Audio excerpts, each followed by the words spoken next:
Hey, welcome to the Resolve Podcast, episode number 48. I'm Carly Tizano, a New Year's resolution coach obsessed with all things goal setting, personal development, coaching, and of course, resolutions. One of my biggest goals is to help you reach yours. I am here to provide the tools, support, and inspiration you need to reach your goals this year and every year, and to feel supported every day along the way. We're starting to get to the point where I feel like we have touched on so many of the goals that people want to achieve and to work on with all of the amazing people we've been able to have on this podcast. But this is an area that I know we have not touched on yet, and one that I know so many people are working on, whether for their own personal reasons, out of a desire to help other people, or because it's something that they believe is going to bolster their career. Regardless of your intention, I know so many people out there who want to write nonfiction books to share their ideas and research and knowledge and experience with the world. And so I knew that we needed to have a guest on the podcast to talk about writing nonfiction, getting it out there into the world, what that process is like, how to get started, how to stay motivated, all of that. So today we are going to be talking with Jennifer Locke. And Jennifer Locke is a ghostwriter and author coach who helps entrepreneurs and thought leaders up-level their brands with a book. Jennifer has been writing fiction since 2011, and she brings this fiction writer's approach to her work with clients. Jennifer has ghostwritten business books that have been published by both business presses and Big Five publishers. Whether writing fiction or nonfiction, Jennifer lives for stories. Bringing stories to life, whether her own or her clients', is Jennifer's favorite work. And we talk about the importance of story in today's interview, what role it plays, how to develop it, all of that. And so I'm super excited to dive into this interview with Jennifer Locke. Whether you are a writer or not, I know there's something you can take away from this interview. We talk about owning your expertise, owning your story and your position and all of that, which is something we can all benefit from, as we discuss in everything from nonfiction to emails and text messages and everything in between. So without further ado, here is my interview with Jennifer Locke. Jennifer, thank you so much for coming to share on the podcast today. Thank you for having me, Carly. I'm excited. Okay, well, to get started, can you share a little bit about you and everything that led you to where you are today? Yeah. So what I do for my business is I help nonfiction authors write books that combine a certain amount of strategy, thinking about where they want to be in their life and their business, but also have a great deal of heart. So it's like the pragmatism meets the passion. And the people I work with have wanted to write a book for a long time, but they want it to be worth their while, so to speak. Right. Like they were like, where does this urge come from? What does it mean? It may not make sense, quote unquote, with their business or like with their goals that they've set out. But what I help do is birth those books. And I really like to connect people to the joyful, fun part of writing a book because it needs to feel like fun if they're going to see it through.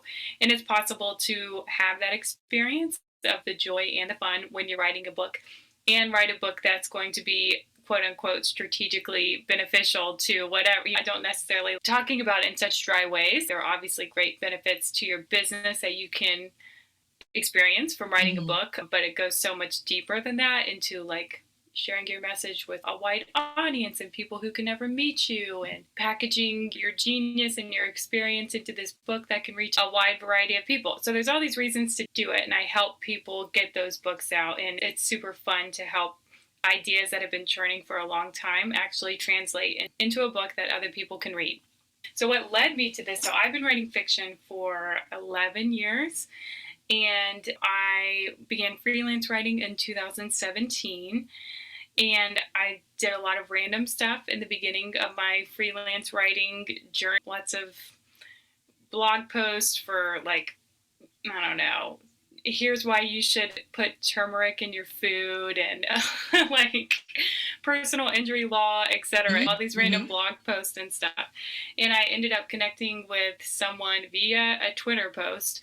And this someone wanted thought leadership articles written, ghostwritten. So we ended up working together. We had a good relationship. And this person eventually wanted me to ghostwrite a business book for them. And they asked if I had ever done that before.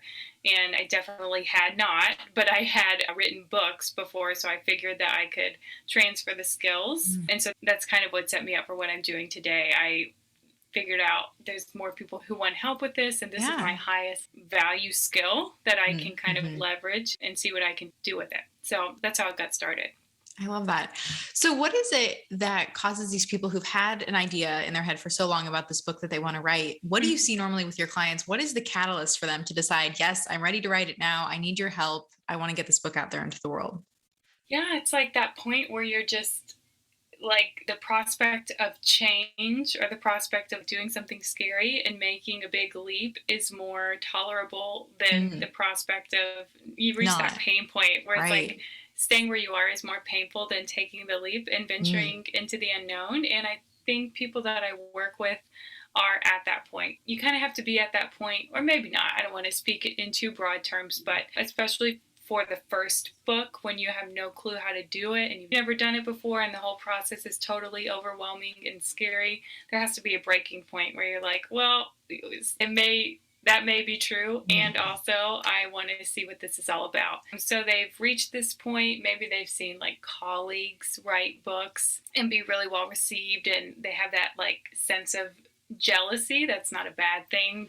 That sense of envy that is signifying to them that it's time to write their own book. Sometimes like when I don't know if you've ever had this experience of reading a book and like just getting really mad, like this thing was published and it's like drivel, you know? So maybe they've had that experience too, where they're like, you know, what's this person had the chutzpah to get their ideas out and write their book. If they did it, I can do it. Yeah, and like some of those books are bestsellers. Some of the books that aren't so good. So they've just finally reached the breaking point when they're like, you know what, I'm ready to do it.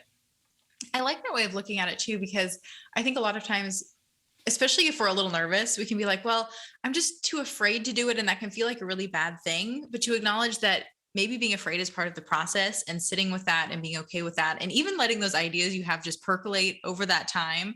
And to be confident that you are probably going to reach it someday in the future when you decide enough is enough and I am ready to write it. And the fear was just part of the process, helping you to get there. And it's okay to have that too. Yeah, and everybody has it. Even very established people who've done it for lots and lots of books. That never really goes away. Yeah, and it's directing you to that's just a sign that you're taking it seriously, right? Like that your message is important. You want to do a good job communicating your thoughts, and you want to write something that people will read. So it's not a sign that you shouldn't do it. I think it's a sign that you're moving in the right direction. Ooh, that's good. And so was it having that opportunity to ghostwrite that first nonfiction book, especially if you had a background in a lot of fiction, that made you go after helping people with nonfiction, or was it something else? Yeah, so the fiction, I feel like I've had, maybe I'll help people write fiction in the future. I don't know. The underlying thing that connects them is storytelling, right? Is telling a good story that captivates a reader. They're both really all about voice. Can you hear the narrator's voice in your head? Is it clear? Is it distinctive? Can you tell that this person has a point of view? And do you want to spend time with this person for the length of a whole book, hearing what they have to say? So I think the two are not so far apart in terms of what makes them both really good, and what makes a fiction book and what makes a nonfiction book worth your while. That's a good way of looking at it. So I think a lot of people, or a lot of nonfiction authors, they do really well with embodying that narrator persona, conveying the information, putting a little bit of attitude into it. And so I think a lot of people maybe are confident they can do that. Like they can get themselves onto the page. But when it comes to nonfiction, there is that nonfiction side of it where you probably are going to have some amount of data or research. You're presenting yourself as somewhat of an expert on this topic. So how much of an expert, quote unquote, do you need to be in order to write a nonfiction book? I think people can let that be a barrier. It's different than if you were like writing a book on neuroscience, right? And if you have a PhD in neuroscience and you've been collecting research for the past decade, like that's not the type then of you book are an expert. Like you've got lots of research already there. That's not the type of book I help people write. I ask people like, what could you talk about for 30 minutes unprompted? And you're always answering questions about this particular topic. People come to you for advice for this, and you just like spout it off, and they're like, thank you, thank you, thank you, you know, it makes light bulbs go off for them, and it's so second nature to you. I think we can discount that because it's just so innate, or it's what we've been doing for the past decade or however long. So like, I think it's safe that this may not be true in every case, but in a lot of cases, we can go ahead and qualify ourselves and claim the expertise that we already have. And then it's a matter of sharing your point of view. And yes, case studies and data where appropriate to back up and support that point of view, support what you know to be true. That's compelling. Like, the more kind of points you have to hang your hat on, and especially the more storytelling that you can, the more that you can utilize storytelling to get your message across, the more it's going to stick in people's brains. But you already know so much more than you give yourself credit for, or authors already know so much more than they give themselves credit for. So there can be a tendency to be like, I got to research the book for a year before I can even, you know, people can let that stop them. I think you're right. A lot of the best nonfiction books I've read are when it has enough research that you know the person knows what they're talking about, but most of it is sharing their lived experience with the topic, because that's really, I think, what we as humans connect to. But I think you're right that what trips us up most of the time is the data, the numbers, finding the case studies, the other people who have gone out and done the decades of research. So how much research time do people normally spend when writing a nonfiction book, or what have you seen? The way that I like to approach it is to really get a strong outline in place first. And this is based on the author's expertise. It's based on their experiences. It's based on what they want to share. It's based on, so our reader is coming to this book at this point, and by the time they finish, they're going to be at, you know, this point. What is the journey of the reader? How are we showcasing that? And really figuring out what the book is first, and figuring out how we can illustrate that from the author's particular point of view. And then it's a matter of where would research support this. And research can be like, if I work with entrepreneurs who served a whole lot of client stories. It can be research. It doesn't have to be like a government study or whatever. There's not like some magical amount of research that's going to convince the reader like, oh, they really know what they're talking about. That's conveyed more through an authoritative voice, sounding you know what you're talking about, that you're sure of yourself. You're not trying to qualify and hedge your bets and talk out of both sides of your mouth. People get into trouble because they do they're afraid to express a strong point of view. And so I see it a lot. People hedge themselves and use qualifiers, and that is what is going to make your reader kind of lose faith in the book and in you, rather than not having the most perfect research, if that makes sense. Yeah, I totally get what you're saying. So where do people struggle the most when it comes to writing nonfiction? Like getting started, in the middle, getting it to the end? Yeah, I think it is what we're talking about, qualifying themselves and recognizing that they do have what it takes within them to write and share their story. Like, they are already qualified, they can do it. And then really claiming what they know, not feeling like they can own what's their lived experience, their expertise, etc., and share that. And that is good enough, essentially. Just really qualifying themselves and giving themselves the permission to share.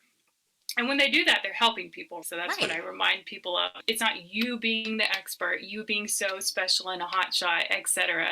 It's you sharing what you know, because somebody else is going to read it and something's going to click for the first time, and they're going to have these new insights and feel more seen, whatever the case may be. So it's the more we can get out of our own way and just say, all right, already, I'm going to do it, the quicker the distance to actually like changing lives and making an impact that the author wants to make. Like, they want to make that impact. That's why they have that kernel of desire to write the book in the first place. So is shifting that focus kind of from yourself, like owning who you are and then turning your attention outward, is that the best way for people to kind of get their priorities in line and leave all of that like baggage that we have behind and just get started? I think so. Instead of trying to think, who am I to share? Who am I to say this? Think, well, who am I to withhold what I know? Who needs what I have to share?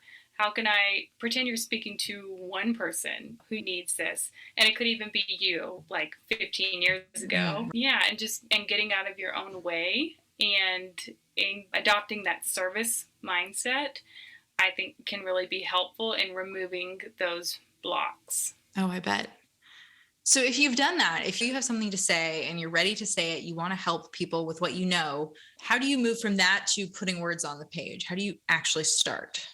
Yeah, so when I work with people, we usually have an intensive session at the beginning where we talk for 1.5 hours or 2.5 hours, and we brainstorm. We talk about what the reader is experiencing, what is going to compel them to pick up this book, what is their pain point, and what is the transformation that the book is offering. Mm-hmm. And we go on the journey of that throughout building the outline and talking about themes and how they build on themselves in individual chapters.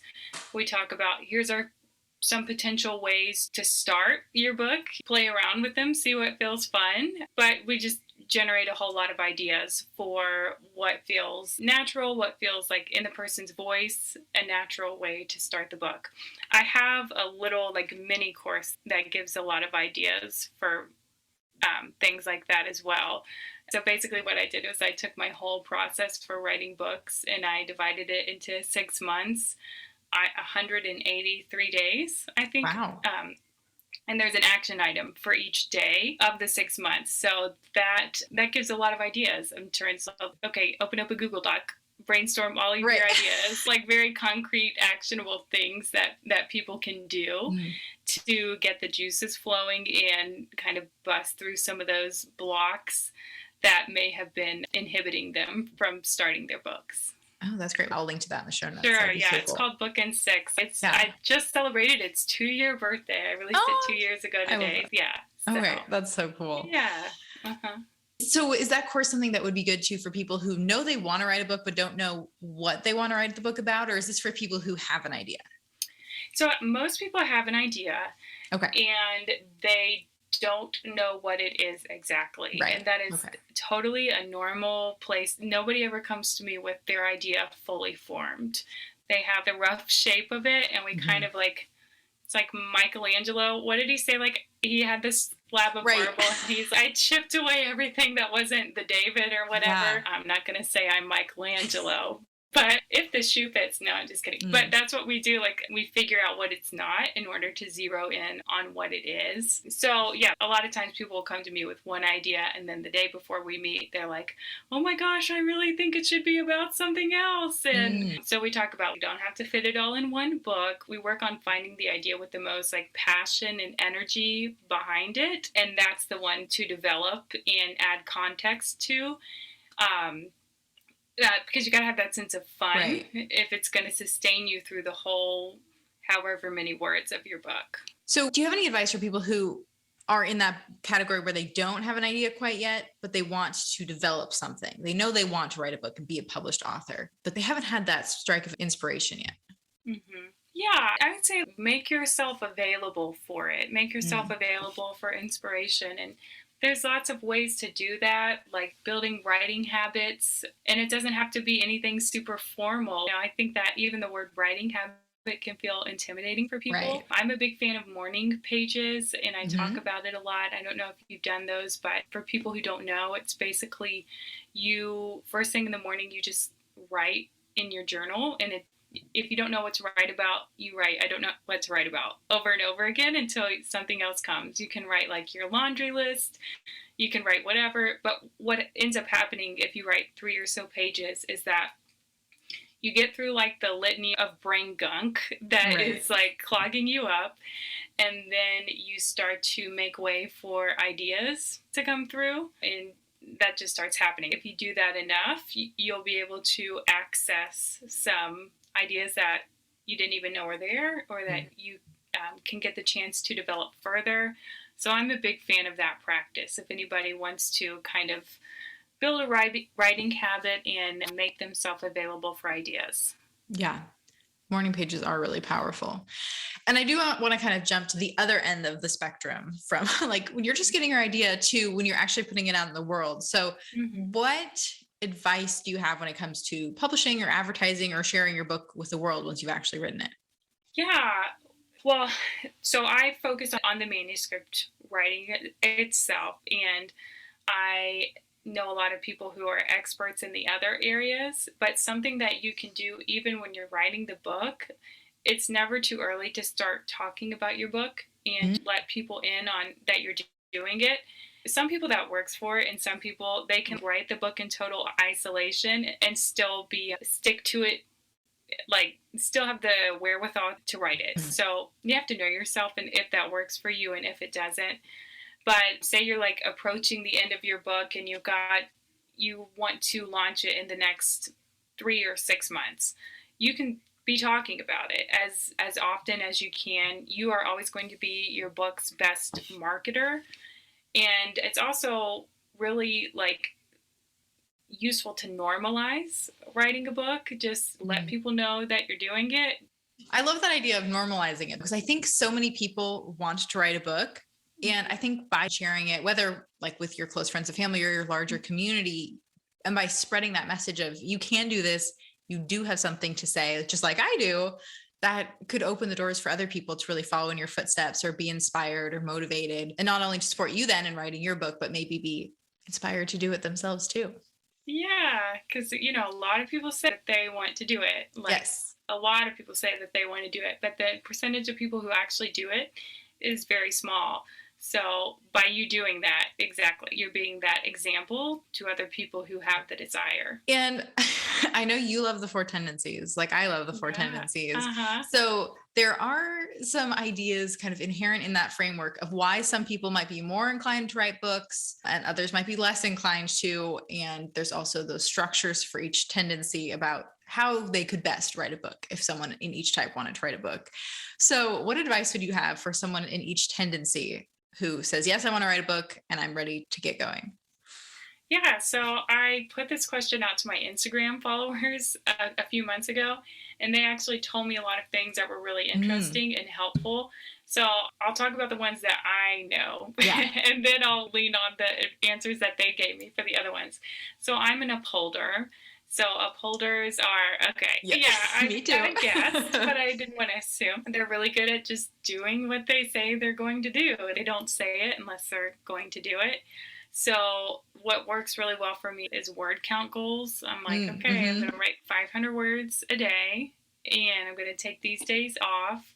And there's some flex with that because life happens, but I have my pace that I want to meet, and I just keep on until it's done. So that's an upholder. My husband is an obliger, and so he likes to go running, and he most often does it with friends. Like he meets a buddy to go running, and it's more fun for him. So obligers can totally do that. Have an accountability partner, have somebody who's also doing it with them. Set goals for yourself as the two of you write, whatever the structure is, if you're both writing or if it's something different. But you're accountable to somebody else, and that makes it more fun, and it makes you more likely to follow through. Rebels, I learned, like to make it a competition with themselves. Ooh, okay. So if you wrote a certain amount last week, can you increase it this week? Keep it a competition. And then questioners really need to know their why. And that's something that you have to come back to again and again throughout the long process of writing a book, because you can really get in the woods and in the weeds and wonder what you're doing this for. So I would recommend that a questioner come back to their big ultimate vision for what the book is what they hope the book will help them accomplish in their life. Maybe spend like a couple minutes visualizing that before they have a writing session and really connect with it, and then dive into the work for the day. The tendencies all have kind of different motivations. Like they each have their own why. Every person would have their own why, and they're each motivated in a different way. But in general, how can people stay motivated through that process of writing? Like you said, your course kind of walks you through 6 months. And so writing a book can be kind of a long process. How do you continue your motivation, or at least your momentum, as you keep writing? Yeah, so I think it's really important to establish a practice that works for you and to commit to it. And I have 3 girls. I have a baby who her sleep is not always that great. So I get that life happens. Yeah. And so when I help people, I want to be really sure that they have the space in their schedule. They've carved out the space in their schedule and that they can commit to it, because I want people to be successful. I want them to feel that momentum, feel the fun of it. The more you show up for it and the more you keep the practice that works for you, even if it's in little tiny increments, it doesn't have to be some huge overwhelming thing. It could be very small, but you're committed to it and you've found a cadence and a rhythm that works with your schedule. The more you keep that, the easier it becomes. It's just like anything else. Like the more miles you run, the faster and stronger you get. The more laps you swim, the stronger you get. So yeah, the more you keep your writing schedule or cadence or whatever, like the more fun it is. And if it's not fun, then you're going to stop. Life is going to get in the way. There's always 4,000 other things to do. We're human and life happens, but you want to be able to access that sense of fun and momentum, and where it starts to feel less like a slog. And the way to do that is to find a practice that works for you. You can utilize your tendency, you can utilize your personality, like whatever tricks you have in your magic bag, whatever, that help you accomplish goals. How could you apply that to this and set yourself up for success and to experience the fun of it all? I love that. And not everyone wants to write a book. We'll acknowledge that. I think a lot of people do, maybe even a majority of people do, but not everyone does. So do you have any tips for people who just want to improve their writing or their everyday communication, since that's technically nonfiction too? Yeah, that's true.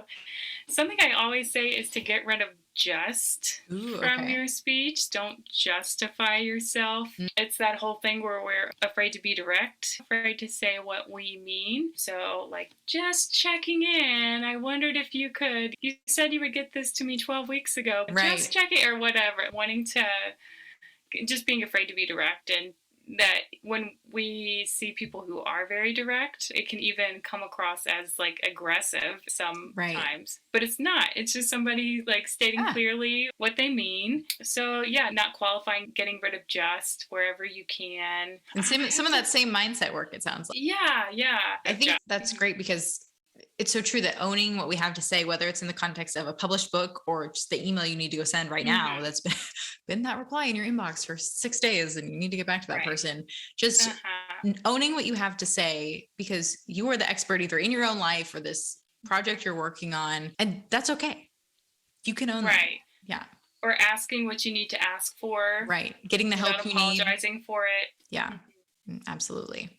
Okay, we're going to move into the resolution round and talk about goals and goal setting and all of that. And since you're an upholder, I assume that you set goals and resolutions, but maybe you don't. But if you do, what's that process like for you? Boy, so I do, but I don't necessarily do it on a particular schedule. So say I have to do a lot of prep. We'll talk about it in the context of books, for example, since that's what we're talking about. But if I'm drafting a book and I've done the prep work necessary to get me to the place where I can draft and have some fun, then I'll say I want to have this finished by July. And then I'll work backwards to figure out how much I need to do each month in order to get me there. I've also done the same with money goals. You know, I want to have this amount in the bank by this date because we need to buy a car, I'm having a baby, whatever. I need to save up for maternity leave. And then I work backwards to figure out what I need to do each month in order to get that. Yeah, working backwards is so helpful. Yeah, that's just a simplified way. But I'm not great at, I don't know. I'm not necessarily always, I'm goal oriented, but it has to arise out of a need in my life. I think that's kind of an upholder thing, because there's lots of expectations or things that other people are like, you should do this or you should live this way. But for me, like, it's all just out there until I'm like, that is something I'm choosing to follow. And then I know I'm going to do it because it's something that I have internalized and want to go after. Yeah. Yeah. So I know what you mean. It's done. Yeah. Right. Yeah. Then it's as good as done. I know. Totally. Right. What is the biggest goal or resolution that you set and completed? Yeah, I would say maybe the first time that I wrote a book, like I was 25 and I had no clue what I was doing. But But you I did was it. like, I'm gonna figure this out. Like I Mm. read books all the time and other people figured it out. So I Right. just kept at it, right? Until I had something. And was it great? No, but it taught me how to do it and it taught me so much about the process. So Yeah. I guess I'll say with that because I was going on like a hope and a prayer and I didn't know what I was doing, but But you I still figured figured it it out. out. Yeah, I thought if other people had done it, then I could too. So Yeah. Mm. I'll go with that. And what are you working on now? I'm working on making space for a new idea, which Ooh. I wish that I had a quicker output for, oh, here's my idea and here we go. But that tends to be like a slow cook process for me. Mm-hmm. But I'm kind of like working on making the space for the idea to Right. come in and setting up systems in myself where I can access creative ideas.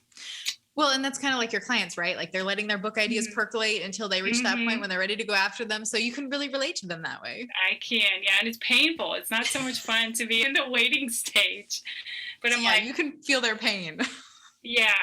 It always starts with, but I remind myself, like, okay, that it always starts this way. You look, you know, like nothing. You have an idea for a character or a setting or something, and that's it. And then somehow a whole book gets written around that one idea. So it's always like, I've done it before. I know I'll do it again. Yes. I want to be doing it right now, but you have to wait a little bit. Yeah, that's a great belief. Okay. Every week on the podcast, we encourage listeners to resolve to consider something or experiment or take some action. So what would you encourage listeners resolve to do? I would encourage them to try morning pages. Okay, I've never tried it before. Yeah, try it for a few days, see what happens. If you want an easy way to slip into a writing practice and try it on for size, experiment with that. And it's so good just for letting kind of all creative ideas come because you do get in the groove of writing through the writing. But like you said, it really clears out your brain, gets all of that stuff that's normally floating around out of there by putting it on the page. And so you have more space for all of those creative ideas, whether it's writing or something else.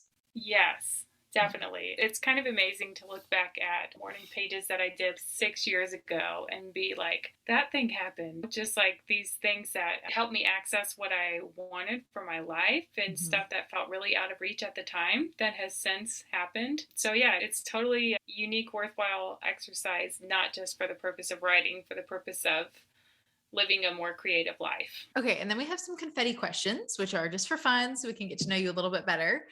The first is, what time do you get up? I love to wake up early in the 5 o'clock hour. Wow. If the baby has not woken me up in the night. Totally understand. When do you do your best work? Definitely in the morning. Yeah. That's my favorite time. That's my me time. Yeah. I like nice that. and quiet. Yeah. Yeah. If I can get a good chunk of writing done in the early morning hours, then the rest of the day just works better. I'm happier. Everything else seems to go better. What is the best piece of advice you've been given?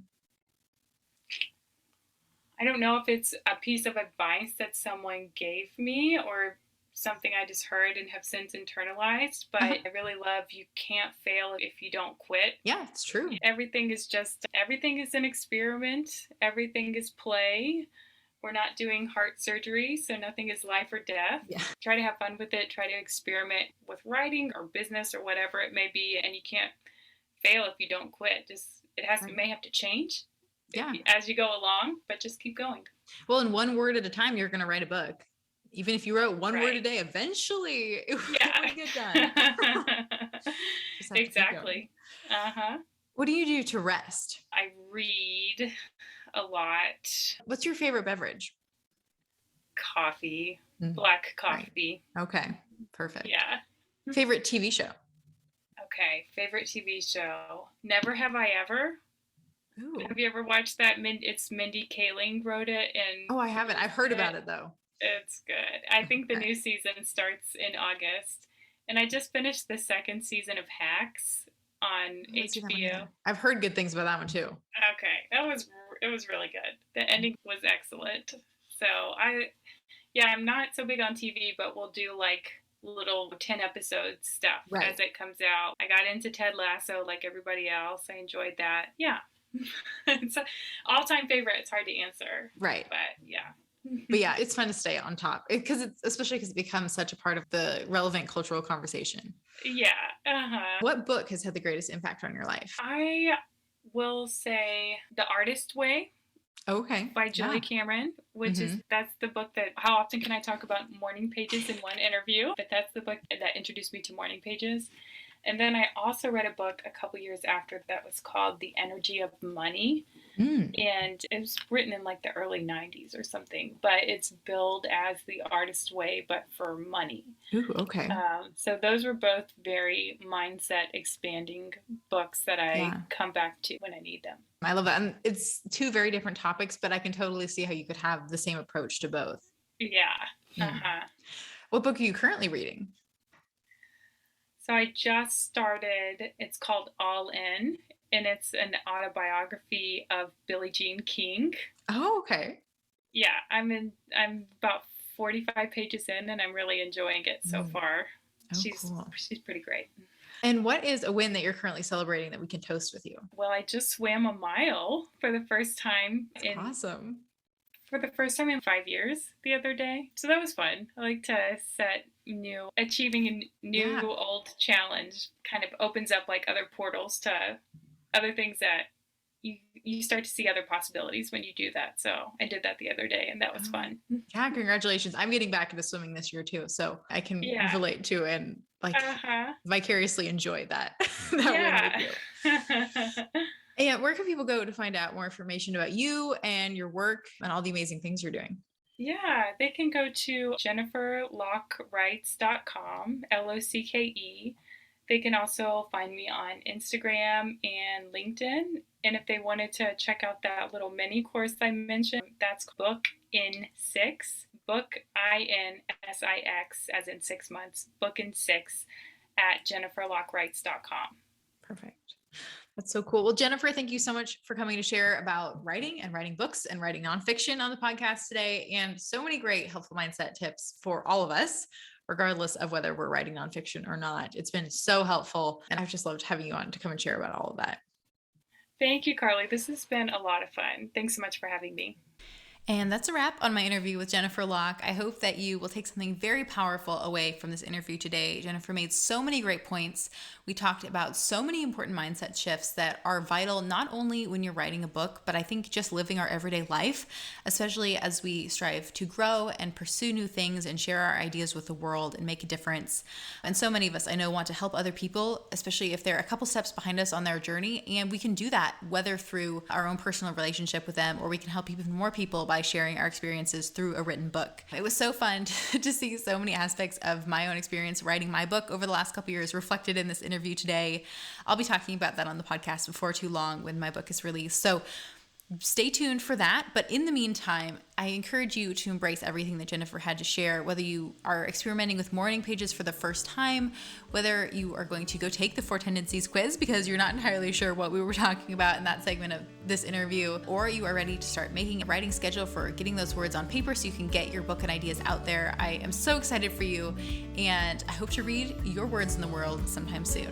And with that, thanks for tuning into the Resolve podcast. You can follow me on Instagram at Carly Desano. I would love to connect with you. Don't forget to rate and review. It really helps other people find the show. And subscribe if you haven't already so that you don't miss another great episode next week. For the show notes or additional support in reaching your goals, check out carlydesano.com. Until next time, here's to all that lies ahead.